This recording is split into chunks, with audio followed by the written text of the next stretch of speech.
Hello and welcome back to Mama Needs a Timeout. It's me, your host, Tamika. And listen, if this is your first time here, you picked a good one because today's episode is honestly like coming straight from the heart.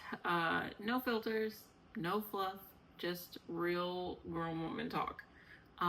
So we are actually talking about something that I had to learn and unlearn many times. And so also if you are here, if you're on YouTube, you are seeing the first visual. If you're on any of the other streaming services for podcasts, you're only getting audio. But if you'd like to see video, I'm trying it out, so you can check me out on YouTube. Mama Needs a Timeout. I would love to have you follow me there as well. But getting back to it, so today we're just talking about something that I've had to learn and unlearn a lot of times, unfortunately. And that is how to be soft, right? Like we hear so much about like, I'm in my soft girl era. I haven't had that ever in my life at all. And so I don't know that I ever truly knew how to be soft or know how to be soft. And I'm not talking about um like being allowing someone to like control your life. That's not what I mean when I'm talking about being soft. I'm talking about the kind of softness that feels foreign after you've been in survival mode for so long, like for years, decades even. I'm talking about the kind of softness that just like feels like a luxury when you've had to be the strong one, the fixer, the glue that held literally everyone and everything in your life together. Um, so like I wanted to just touch on the fact that like being soft, being gentle, being emotionally open, it's not a character flaw. And I think for me, I always thought like, oh, if I'm emotional, that means something's wrong with me, or like if I'm too gentle, that means that people will take advantage of me and like run all over me. But honestly, when you have the freedom to feel those things, it feels strong. It feels empowering. It feels like you can truly be who you are without this facade of I've got to put on this armor. I don't need anybody. I can do it all by myself because like let's be honest, that's actually exhausting. Exhausting.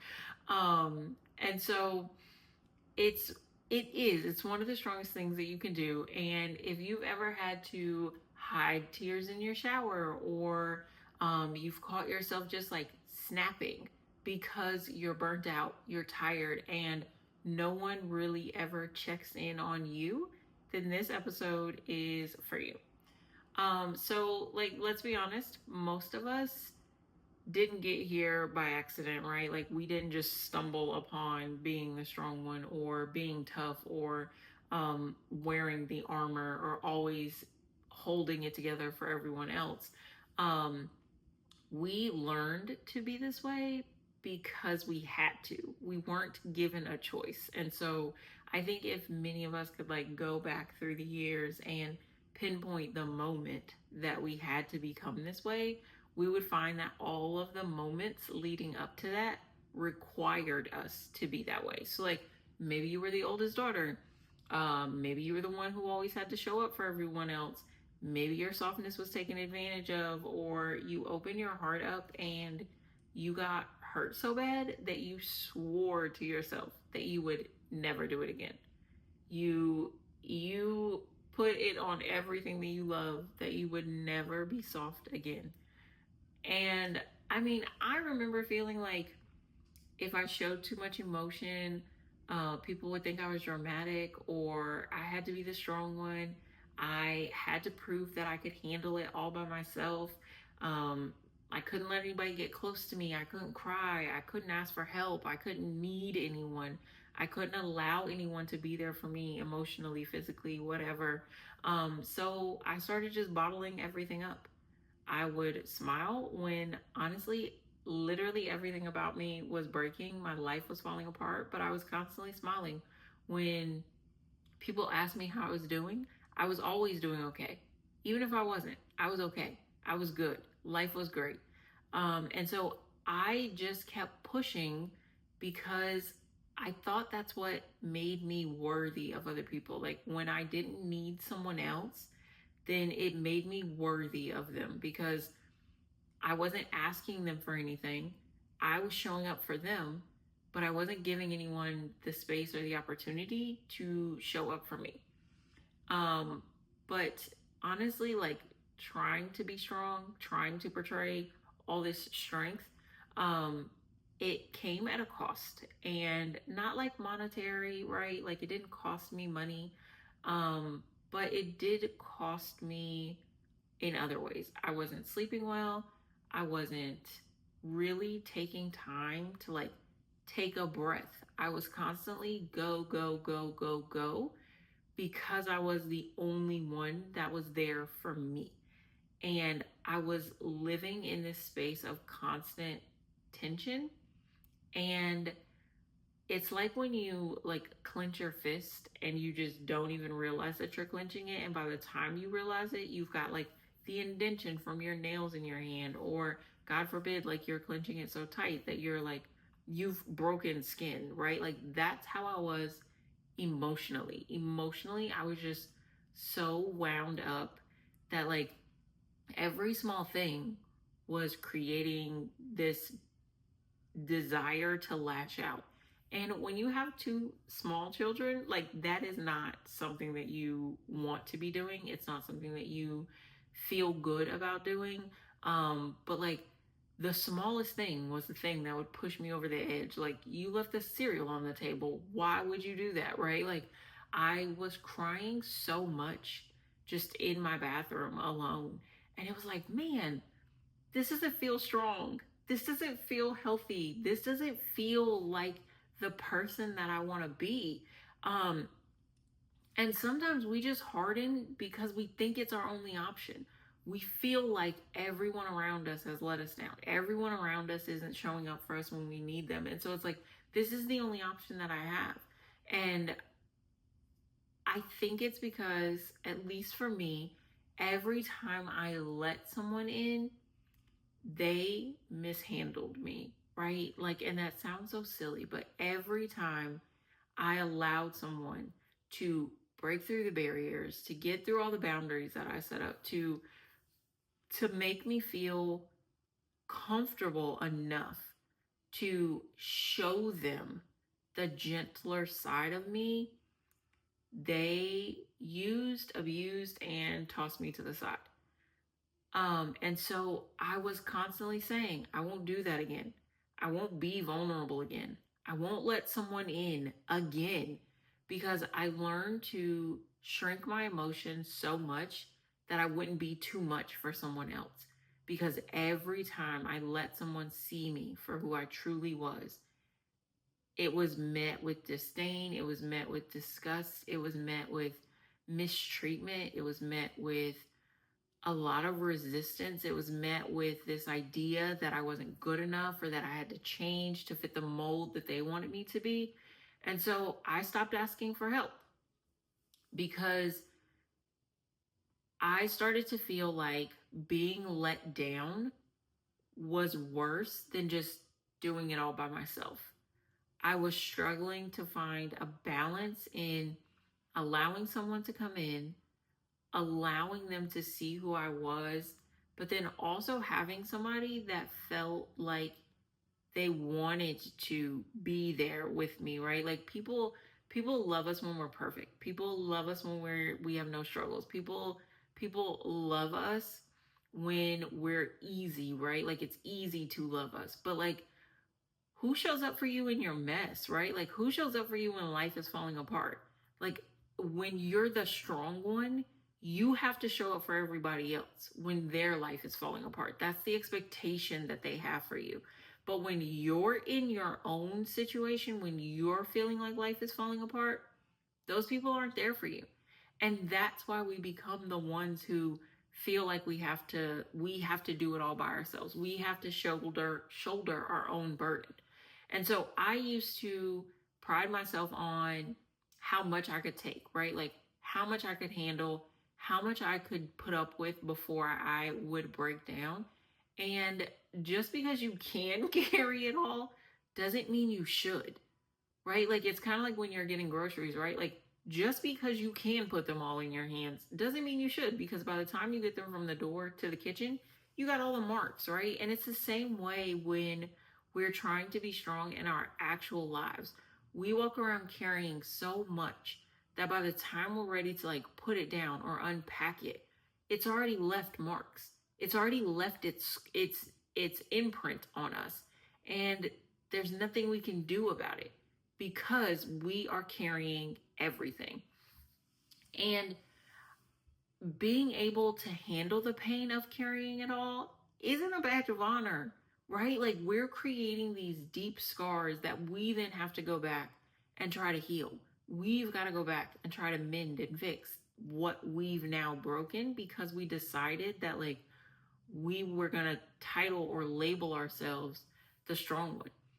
And it's just a sign that you have had to survive things that you were never meant to endure alone. You were never meant to go through all those things by yourself. And we isolate ourselves and we create this environment where it's just us. It's us against everything else. It's us trying to be strong. And we're still trying to show up for everybody else in the same way. So even though we know that we are hurting, we haven't healed, we are trying to be strong, we're pretending that we've got it all together, we're still also trying to show up for everybody else while not allowing anyone to be there for us. So, like, let me just tell you a lesson that I've learned the hard way. Softness is not about being passive. It's not weakness. It's being strong enough to feel. It's being strong enough to be vulnerable. It's being strong enough to let someone else in. It's about crying without apologizing for feeling the way that you feel. It's asking for help when you need it. It's admitting that you're tired and that you're allowed to rest. That's where power comes in. That's presence, and that's healing that part of you that you didn't even recognize needed to be healed. It's knowing that I don't have to yell to be heard. My presence is enough. I don't have to be tough. I don't have to tough it out every time. I don't have to be stone cold to be respected, right? Like I can be soft because when there's softness, there's grace. There's this ability to tell yourself like it's okay that you're falling apart because we can get through it, right? And by we, I mean the people that want to be in your life, the people that want to help you through those things. And it doesn't come overnight, right? Like none of us are just going to wake up tomorrow and be like, "Oh, I'm soft. I'm in my soft girl era." That's not realistic. We are going to still have those boundaries up. We are still going to want people to show us that they truly want to be there and that they truly want to be a part of our lives. And that's okay. It's not about just blindly allowing someone to lead you. It is truly about allowing that softer side of you to show, that gentler side of you to show, that side of you that is willing to ask for help. It's about allowing that to show and then allowing the people who want to be a part of your life through the good, the bad, the ugly to actually come in. It's about not shutting them out. It's about not making them beg you to talk to them or like beg you to let them show up for you. And that is something that I struggle with daily because I've had to be strong for so long that the sheer act of someone wanting to be there for me frightens me. It terrifies me. It makes me clam up because I don't know that I can trust them to be that person for me, right? And it's like, well, if you don't give someone a chance, you'll never know. If you immediately push them away, you can't expect them to be there for you because you are essentially creating space between you and them. And we don't have to, right? Like we don't have to. And it sounds scary, it sounds big, it sounds overwhelming, especially if you've been hurt a lot. But if you continue to hold on to the hurt, you'll constantly be isolated. However, if you allow yourself to ask for help from someone that you trust, that you are willing to see, are you going to mishandle me? And it's not about throwing everything on them all at once, right? Because I think then that leaves the door open for mistreatment again.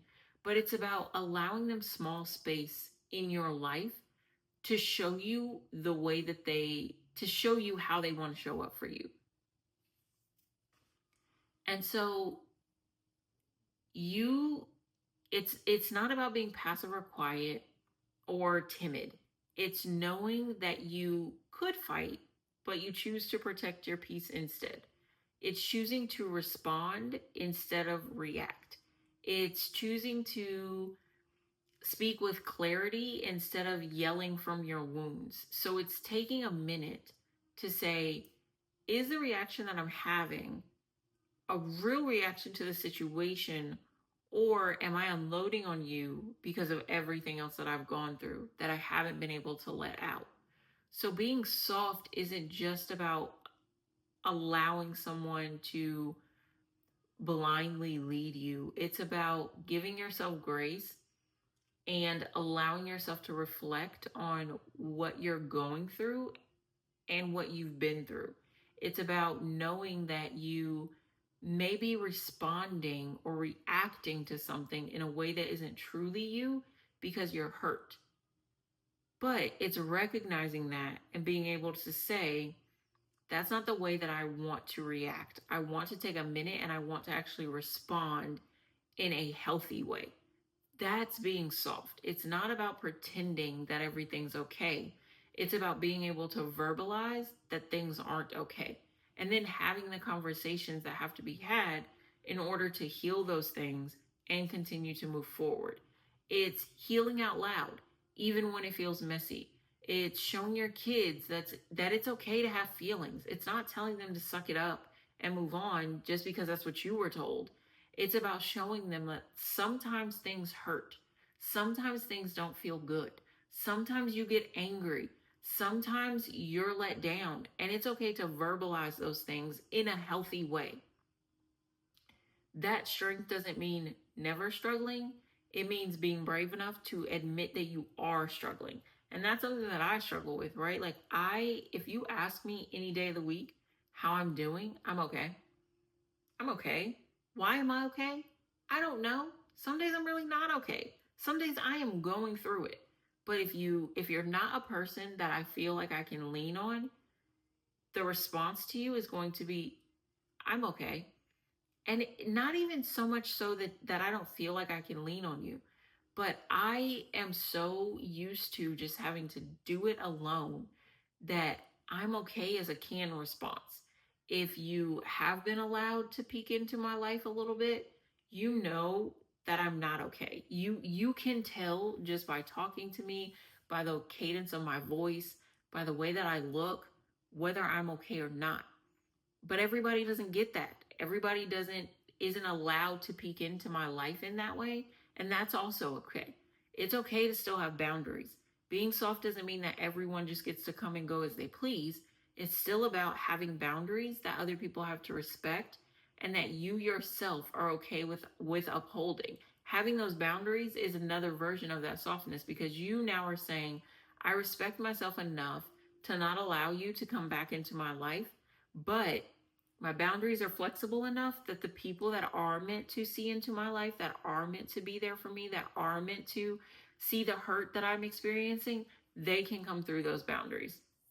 And so, like, it's interesting because now that my kids are back in school, and listen, like, every day, every day, I am so grateful for my kids. I'm so grateful for who they are. I'm so grateful for who they're becoming. But the summer really had me in the trenches, right? Like the summer was rough, rough. And not many people know that because, again, I don't share all the ins and outs of my life, and I'm okay with that. I having them be back in school, I feel like I've had a little bit of space to breathe. I'm not constantly being called. I'm not constantly needing to go break up a disagreement. I'm not constantly being asked, 1,000 questions. And while having my kids around is the best thing for me all the time, it sometimes becomes really draining because, again, there's no space for just me. There's no pocket of time where it's just me. And so having them be back in school, I think, has given us the separation that we need because now we're not constantly bumping heads, right? Like me and my kids clearly don't agree on everything. And if you and your kids do, like, God bless. But me and my kids don't, and that's okay. But because they're going to school again, because they get a chance to miss me and I get a chance to miss them, when we come back together at night, it's beautiful because I get to say, like, how was your day? What did you learn? Tell me all about it. And I'm not feeling drained because we've gone back and forth all day.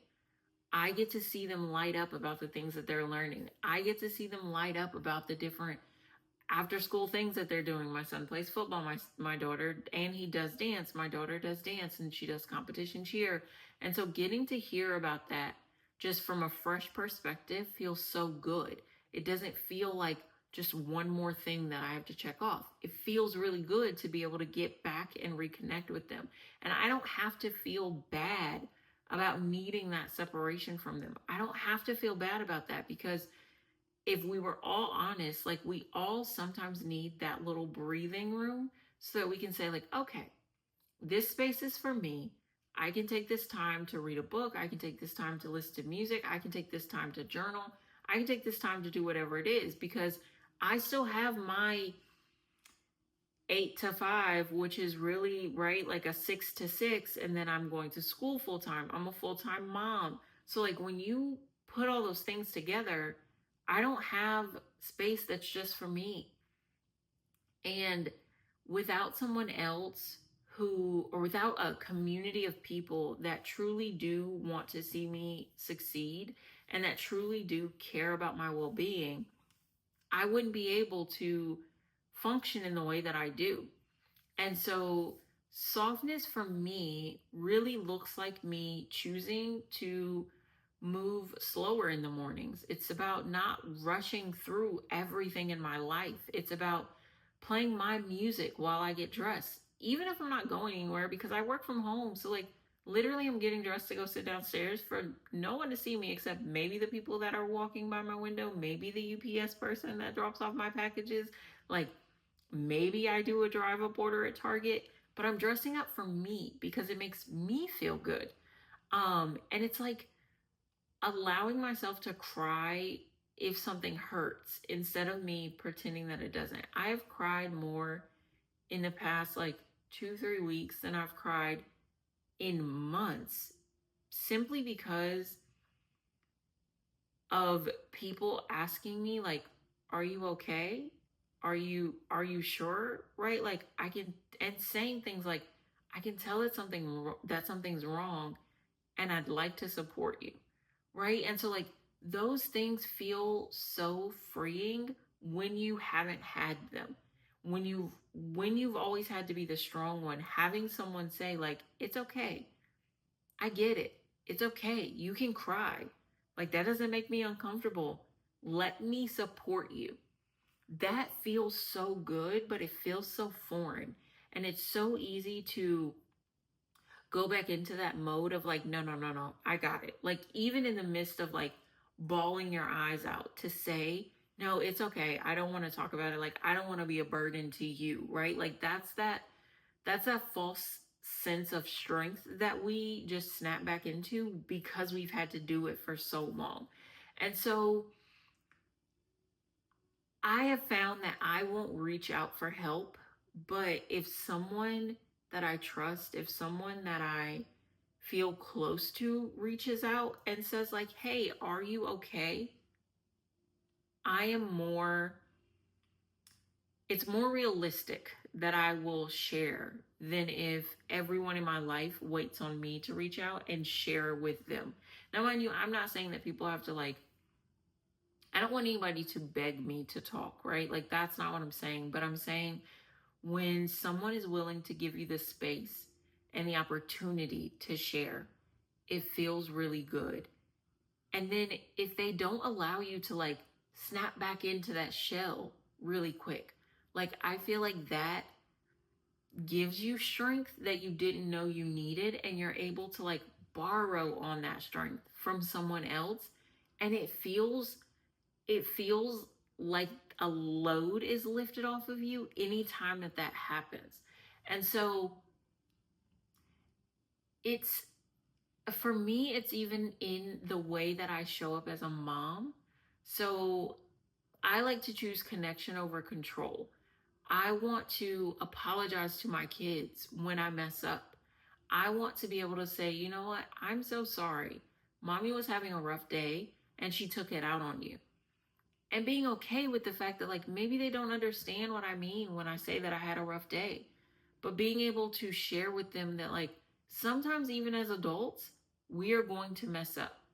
And it's about, like, giving them a hug to just let them know that, like, we're both going to struggle. And it's okay if we both struggle. It really is okay.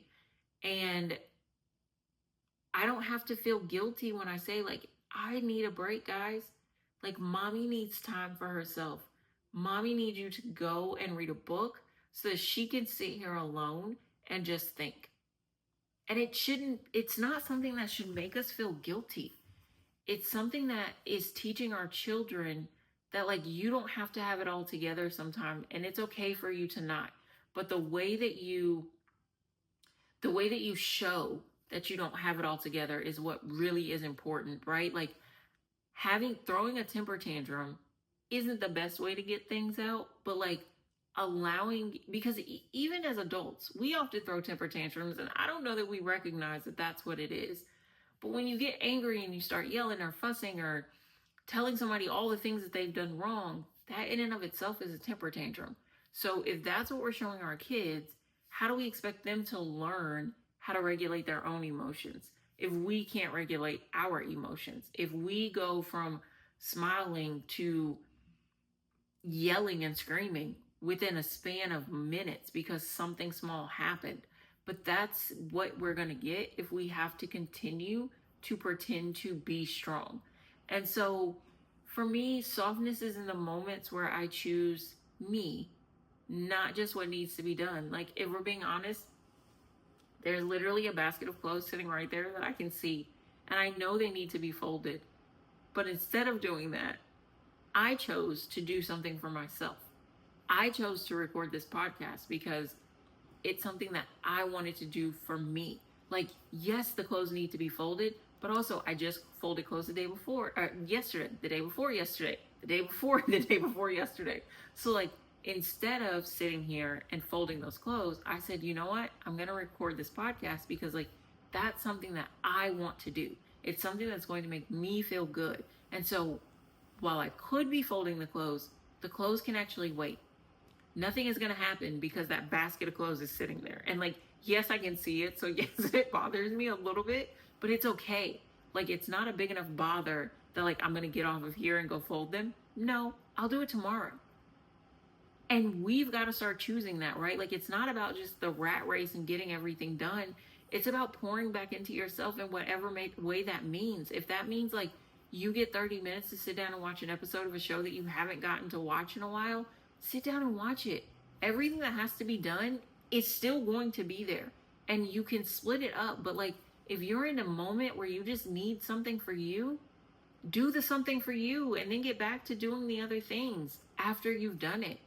And so I literally used to rush through everything. And by used to, I mean, like, most days of my life, right? Like, I'm not a perfect person. I'm not even doing things perfectly now, even though I really want to. Like, I'm really trying to step into a softer version of myself because I don't want to push people away that want to be a part of my life. I don't want to unintentionally break connections and relationships that are meant to help me sustain and are meant to help me get to being the version of me that I really do want to be. And so in the mornings, I would wake up and it was chaotic. I'd literally wake up and already be overwhelmed because I had in my head this like idea of all these things that I had to get done. It was like boom, boom, boom, boom, boom.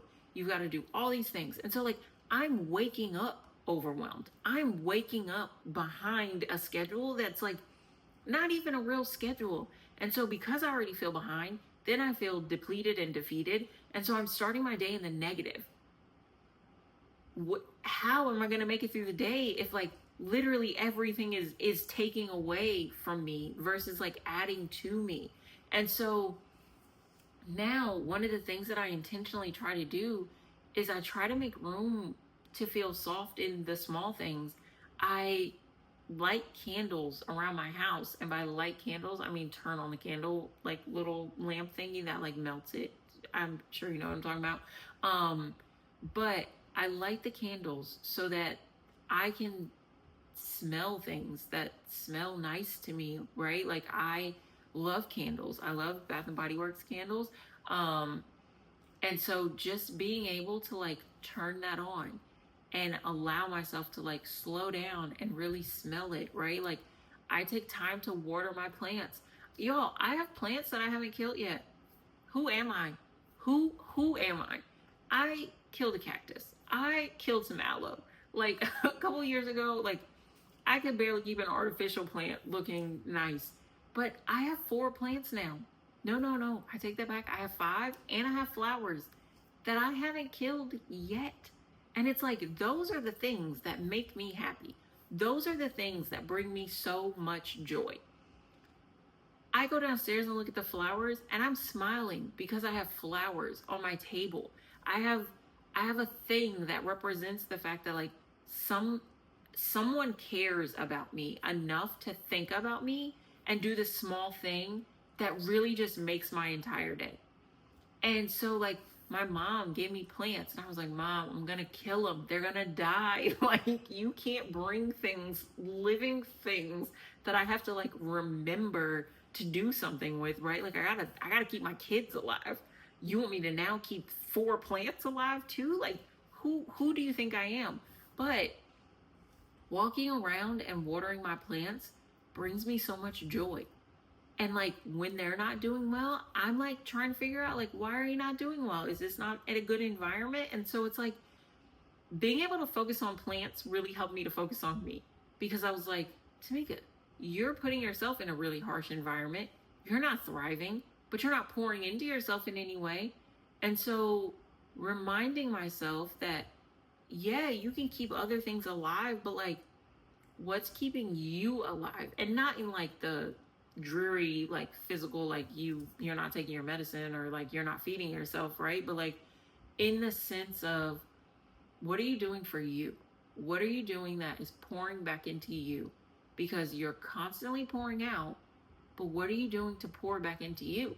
And so I had to take a really good look at myself and say like, are you doing anything that's pouring back into you? Are you making sure that you're taken care of? Are you ensuring that the things that matter to you are things that are actually being done? And the answer was no. And so I had to learn that like work is going to be work no matter what. I'm allowed to take a breath before I jump into work every morning. I'm allowed to have a slow start to my morning.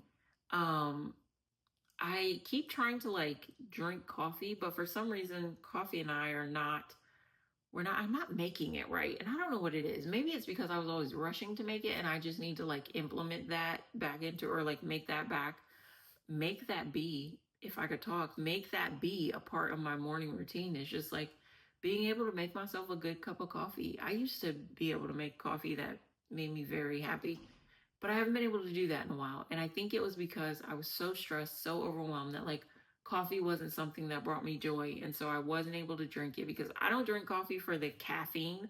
I literally drink coffee just to enjoy the taste. So I haven't been able to do that in a while. And so I think that's something that I need to put back into my routine. It's just like having myself a good cup of coffee because I don't have to rush it. I get to slowly make it. I get to make the milk all frothy and add all the flavors and sprinkle it with cinnamon and do all the things that like bring me joy. And then just sit down and enjoy it. Not sit down at my desk where like my brain is already focused on what fire I need to put out, but like sitting down in my chair in my living room and just like having a good cup of coffee. Um and so it's just playing music that makes me feel emotions, right? Like I've been listening to a lot of like older R&B because I just find so much joy in older music. And so I used to just put stuff on and I wouldn't even listen to the words. But now I make it a point to like actually listen to the words. I've had a couple of little like dance parties while I'm cooking dinner. And it's just, it brings me joy and it makes me feel like you can really live life. And so I've also learned to like give myself credit when I show up. Even if the day went to complete trash. It's like, you know what? You logged in, you got it done. You showed up. You read the book. You did the homework. You did the things. And so it's those types of things that I think that it's really important for us to just kind of focus on. And it's not perfect, right? Like there are more days that I forget than there are days that I like do the thing that I'm trying to do. Like some days I am so snappy and I just don't want to do things. And it's like, man, this is not the way that I want to live life. And I found that, like, even though I snap, I'm not going to be perfect and I've got to get that out of my head. I can still come back to like this one idea that I don't have to hustle for my worth. My presence is enough. So I don't have to go out here and prove to anyone that I'm somebody, right? Like who I am speaks for itself. And so I'm sure you're like me, like there are these lies that we've been told and that we tell ourselves, and we just get fed so many lies all the time, and it's so frustrating because it's like, why is this the norm? Like why is this the thing that we are focused on and that we are doing, right? And so like we've been told like crying makes you weak. Why were we given tear ducts? What are they there for if not to be used every now and then, right? Asking for help means you're failing. I think asking for help means that you have identified a place where you can use some support. And being able to know that you need support is a strength, in my opinion. My favorite one is that boundaries are selfish. Well, yeah, if you're the person that can't cross the boundary, you probably do feel like I'm being selfish because you're probably the reason that that boundary exists in my life. But like boundaries are necessary. Boundaries are required. And if someone has created a boundary and then, or if someone has created a need for you to have a boundary and then they play victim about it, it's only because they don't have the same access to you that they once had. And that makes them uncomfortable because they're used to just being able to get to you, and now that they can't, they don't know what to do. That part of their life is confusing for them, and that's okay. And then another one is that like if you take a lot of rest, you're lazy. That's not true. Sometimes we just need to recharge. Sometimes we've got to reset, and the only way to do that is to rest. If you're constantly go go go, there's a good chance that you will burn out, and that burnout looks different from all of us. Sometimes that burnout is snapping, sometimes that burnout is crying, sometimes that burnout is completely shutting yourself away and not allowing yourself to feel things, and that's not healthy. So a lot of us have been doing just emotional gymnastics. We've been trying to prove that we're good enough. We've been trying to prove that we're strong enough. We've been trying to prove that we're tough enough, that we're worthy enough. And all we're doing is tiring ourselves out. So I don't think we need to do that anymore. You don't have to prove anything to be worthy. You are already enough, period. Softness doesn't subtract from your strength, it adds a different level of depth to it. So let me say this though, softness, it's scary. Working on being soft, it's scary. It doesn't feel good. It's so uncomfortable for me sometimes, and it's okay. because I know that discomfort comes from remembering past hurts and things that, like, I think healing isn't like a one-stop shop. It's not like, oh, I talked about that thing, clearly I'm over it. No, there are going to be things that trigger it. There are going to be things that come up where it's like, I don't know that I feel comfortable letting a person in because of X, Y, and Z. And it comes up a lot, especially when people have made you feel like your feelings are too much or like your feelings are invalid. And so then it becomes this sense of, I can't really share that because I've already been told that I'm too much, or I can't let a person in because I've already been told that, like, the way that I feel is not right. And so it's like, I don't want to share those with people and have them also feel that way about me. And so we tend to carry the ideas that other people have prescribed to us around from person to person and around from situation to situation in our lives. And then because we already are guessing the outcome, we don't allow it to happen. We don't allow the situation to play out. We don't allow the person to show us who they are because we've already decided that they're going to be just like our ex, or just like a friend that we had, or just like our parents or our siblings or whatever. And if that comes with a negative connotation, we aren't going to let that person in. We're not going to let that person show us who they are because we have attached them to this idea of everyone else in our life. And then it doesn't become fair to us because that person might be the best support that we've ever had. And it's also not fair to them because now we've given them this title that they maybe didn't deserve. And so I've had to let people see parts of me that I usually hide. And now this has been in the span of just like a short period of time. Um, and it's been so healing because it's something that I can go back and talk to my therapist about, and we can talk through like why I felt okay with sharing that or why I didn't feel okay with sharing that, because it's not like softness says that you have to be a completely open book.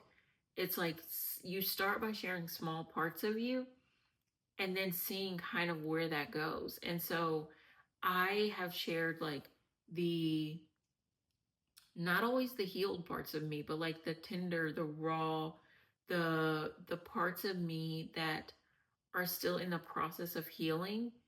And honestly, I can say that the people who are really for you in life, they don't run from those things when you share them. They actually like lean in so that you can feel like you're being supported. And letting those walls down that I've had in place for so many years felt like I was actually taking breaths again. So it felt like I was able to breathe deeply because I wasn't having to hold everything in or hold on to everything by myself. Um, it reminded me that I deserved softness from others and from myself. So, not just me being soft or being gracious to myself, but that others could feel that way about me as well. And it's funny because if we're religious, right? Like if we believe in God, we're constantly asking God to bring us peace, love, softness, joy, right? We're asking for those things, but then we build up the walls that are so high that like it can't even get to us. And sometimes God sends us those things in the form of a person or of people in our lives. And we've got so many boundaries up and so many hurdles for people to jump through that they can't even get to us. And so I've been learning to ask myself, like, what would it look like for me to be soft? What would it look like for me to trust that it's safe to like rest and allow someone to enter my life? And is it safe for me to feel seen, right? Like, do I feel comfortable allowing myself to be seen? Do I feel comfortable and safe enough to know that I don't have all the answers and that I'm going to mess up and I'm going to make mistakes? And you know what? It is. It's okay for me to feel that way. Like, it's okay for me to not have all the answers. It is safe for me to trust someone again. It's safe for me to want support. It's safe for me to just want to be seen. And when you give yourself permission to start tearing down those walls brick by brick, you actually start to feel lighter. You start to feel more free. And you remember who you were before the world told you that you had to be strong and that you had to survive. And so I want to grant you that permission today. Like, here's your permission slip. Take it, do what you need to with it. But it's your permission slip to soften. It's your permission slip to cry. It's your freedom, your permission to say no. It's your permission to also say yes. It's your permission to take up the space that's meant for you without being hard all the time. You're allowed to feel things deeply. You're allowed to want someone to help you ease those pains that you're feeling. You're allowed to be powerful and gentle, strong and sensitive, bold and soft. You're allowed to exist in both of those places simultaneously. You don't have to be the strong one all the time. Sometimes, honestly, like, let me just let you in on this. Sometimes strength looks like falling apart and then rebuilding yourself with love. So filling in those cracks with love instead of this desire to always be strong and have it together. So today, I want you to give yourself a timeout, like a real timeout. I want you to breathe. I want you to exhale. I want you to start taking the armor off and just laying it down. You are safe here. You're whole. And listen, you are soft and you are acceptable. You're soft and you are secure. You're soft and you are worthy. And so I just want you to know that I see you. You're not alone. We've all been there. We may all end up back there because this is a constant journey of trying to just make sure that we're being who we really want to be. And so until next time, this mama needs a timeout. I am Tamika, and I'm your host of Mama Needs a Timeout. And if no one told you this week, you're doing better than you think. You are allowed to pause. You are allowed to start over. You are allowed to feel anything that you need to feel without justifying it or reasoning it away. Softness is not regression. It's evolution. It's the highest form of self-respect. It's you remembering that your heart still matters, that your feelings are valid, that rest is needed, and it's okay. So, breathe. Let it all out. Then, let yourself feel held. Let yourself feel like you're worthy of support by your community, by the people that matter the most to you, and most importantly, by yourself. So, I hope that this timeout was worth it, and I will see you and I will talk to you on our next episode. Thank you for picking up the phone, and as always, it was such a good conversation. I will talk to you later. Bye.